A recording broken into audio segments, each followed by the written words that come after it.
This is a single shot 37mm grenade launcher.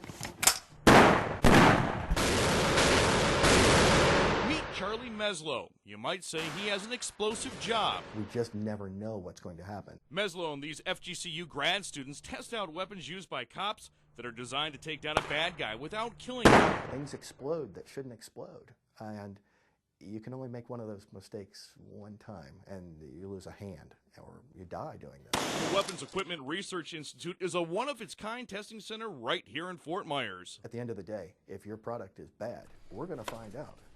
Meslow invited me to help him test out this, a sting ball. This is what we'll be setting off using riot situations and jails, barricade situations. Absolutely. The testing area is the 7,000 square foot warehouse. One of my staff's going to set you up, and all you have to do is just hang on and enjoy the ride. This just doesn't seem like such a great plan now. Crouched down behind a shield, I brace for an explosion and hundreds of tiny rubber balls which will be sent flying in every direction. Kids out. And then it's time to take a closer look and how the sting ball tested. This is really different. Really different. I mean, We've it never went up had one more. hit the ceiling before. And that isn't the way the sting ball should work. Meslow will let the maker of it know what went wrong, which could force the company to make changes. You push a button and something doesn't work. That's pretty easy to document, especially when you do it 400 or 500 times to determine how often it happens. And more often than not, we're seeing things that are very unhappy for us. In Fort Myers, Rob Coble, Fox 4 in your corner.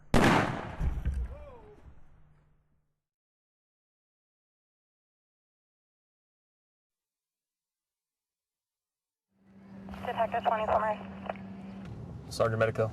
Victor Medico is a 10-year veteran with the Fort Myers Police Department. Love the streets. Bravo 2, 10-8, all back, 30-30 Edison.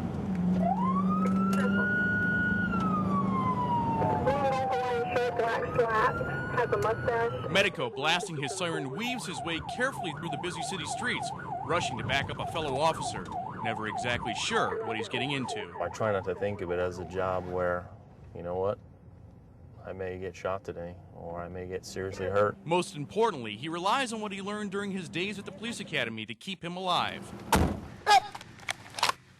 Fort Myers Police, drop the weapon!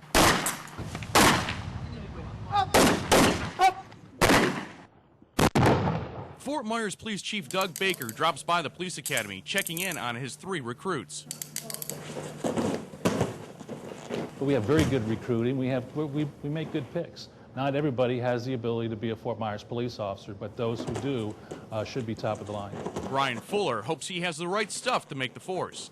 You try your best to prepare for it, but you really, in your best efforts, come unprepared. So it's a humbling experience. And these cadets will experience it all, not just the physical side, but mentally as well. They learn laws and statutes, no easy task. If you go out there without knowing anything, without studying and knowing the material, then you're not going to do that well. It's been challenging. I mean, a lot of book work, a lot of studying.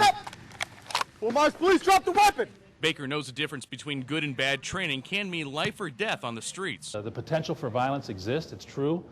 There is a seedy side to the city of Fort Myers that's out there, and it's very evil. It doesn't care if you're married, if you're single, if you have children.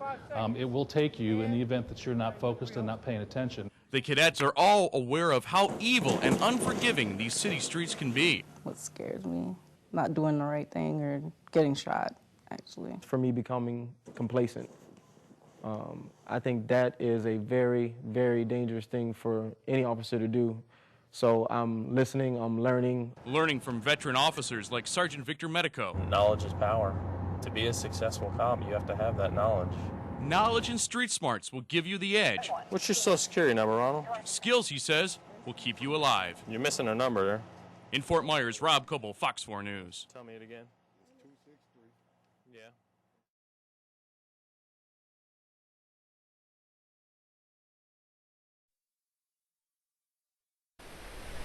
A water bill mix-up has some seasonal residents worried. He just called me up, just worried, frantic, that the code officials would be checking him out and wanting to know if he can get the water schedule figured out. Robert Hatch's friend, who lives here part-time, was shocked after getting a water bill like this in the mail. Yeah, it's totally confusing to everybody. On the front, a note tells residents using well water they had to cut back on watering their lawn from 2 days a week to 1. And there was nothing leading up to this, and pretty soon, wow, you get something on a note in your water bill, and immediately action has to be taken. Because of this, some residents thought they had to make some quick changes to their automatic sprinkler systems, or risk being fined.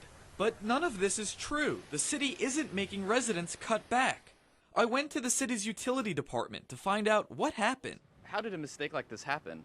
It was an oversight on our part. Bill Boyd approved the note and says it was an honest mistake. He says the bill was sent out 2 weeks ago, but the mistake was just caught yesterday. Do you see how maybe some people could be concerned about this? No, not necessarily.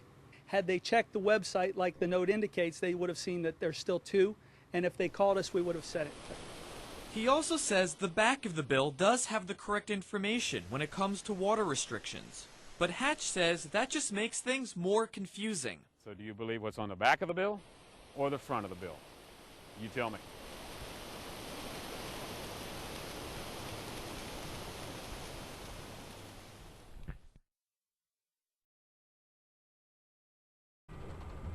This is Huffmast Road, and it's private. Since it's private, the state won't foot the bill to pave it. So a neighbor decided to go ahead and pay for a mile stretch. And this is what he got. I would like for the person who paved this road to fix it. A lot of money was put in by a generous neighbor, and he did him wrong, basically. You know, if this is what $20,000 gets you, you know, it's not right. Hey, this is an example of what the neighbors are upset about. They said they paid a lot of money, about $20,000, to get this road paved. They were hoping that it would be a much better job than this. Right now, as it is here, they can't even get delivery trucks or the fire department to come down this road. So we noticed you traveling down here. You were obviously out to service somebody for the Dish Network. What was the road like for you? Oh, it sucked. It's completely bumpy. Everything's falling off my shelves. It just sucks. It's been like this for 2 months now, and it's tearing up neighbors' cars along with their patients. Now my passenger tire goes flat constantly. Lot of rattling, the steering's off. It's just made it a big mess, and that's my only vehicle. And no one has been able to track down or get a hold of the man who did the work. We all want to work together, but you know, you can't do it to a voicemail. Somebody has to respond. So I tried to get some answers. Not getting a lot of luck. It goes right to his voicemail. But we'll leave him a message and see if we can get him to at least call back any of the people here. But for now, this is what they're going to have to put up with.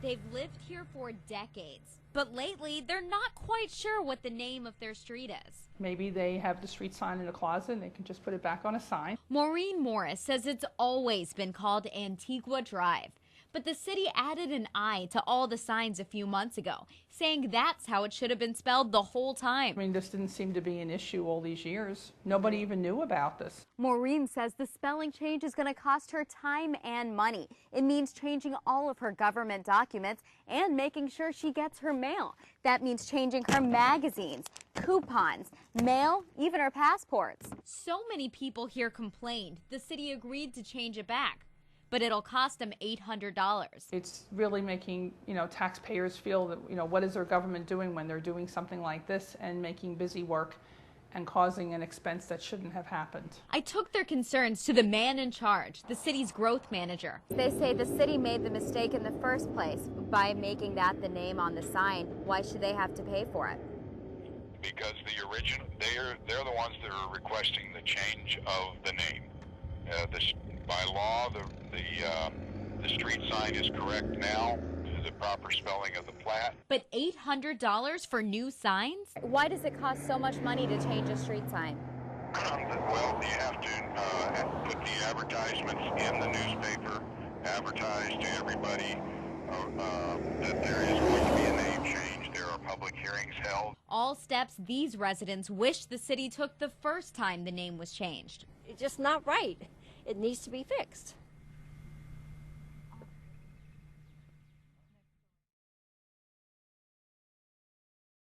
Else we didn't touch on that you think